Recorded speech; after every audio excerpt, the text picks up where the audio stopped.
Assalamualaikum warahmatullahi wabarakatuh. Perkenalkan, kami dari kelompok 5. Pada kesempatan kali ini kami akan membahas tentang sejarah psikologi industri dan organisasi.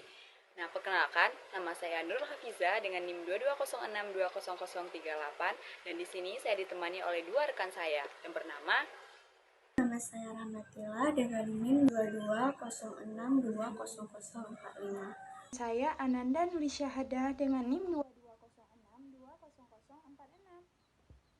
Awal mula berkembangnya psikologi industri dan organisasi diawali dengan adanya penerapan psikologi industri pada abad ke-20.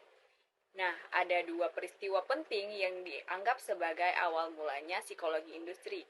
Yang pertama, dengan terbitnya buku karangan Wilton Dioscott yang berjudul The Theory of Overthinking pada tahun 1903, yang dimana buku ini dianggap sebagai buku pertama yang membahas tentang psikologi sebagai suatu aspek dalam dunia kerja.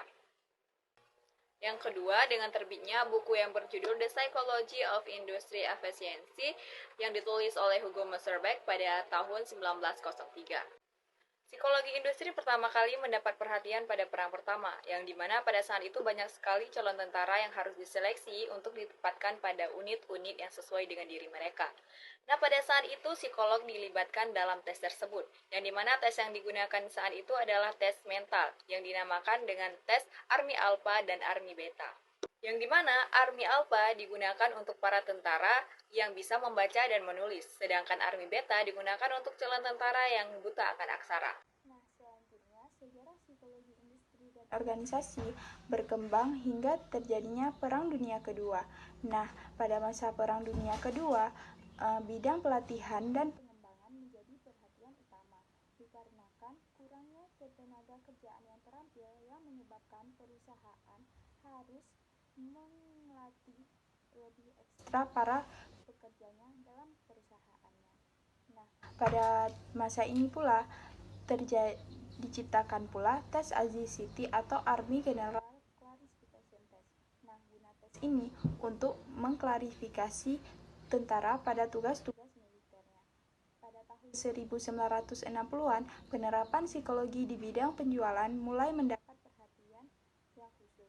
Perilaku manusia sebagai konsumen diteliti dan kebiasaan membeli suatu barang dan pengambilan keputusan konsumen dalam membeli barang tersebut diteliti dan dijadikan aturan-aturan umumnya. Nah, pada periode ini ditandai dengan digunakannya sensitivity training anti-group pada para manajer. Di era tahun 1970-an, isu-isu psikologi organisasi tentang kepuasan kerja dan stres dan motivasi kerja mulai mendapat perhatian khusus. Nah, pada periode ini pula teori tentang perilaku pekerja dalam organisasi mulai berkembang.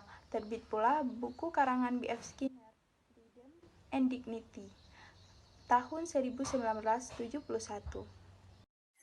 Kapan sih psikologi industri dan organisasi berkembang di Indonesia? Nah, di Indonesia, psikologi industri dan organisasi mulai berkembang pada tahun 1950-an. Ditandai dengan adanya Balai Psikoteknik di Jakarta dan Lembaga Psikoteknik Angkatan Darat di Bandung.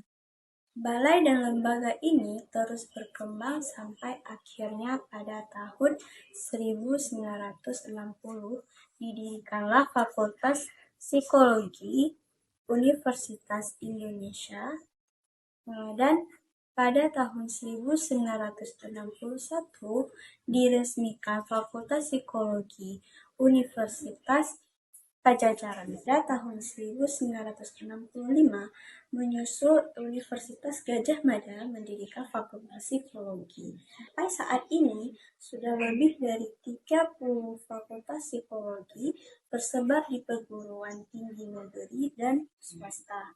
Dan dari berbagai program kekhususan yang tersedia, program psikologi industri dan organisasilah yang paling banyak peminatnya.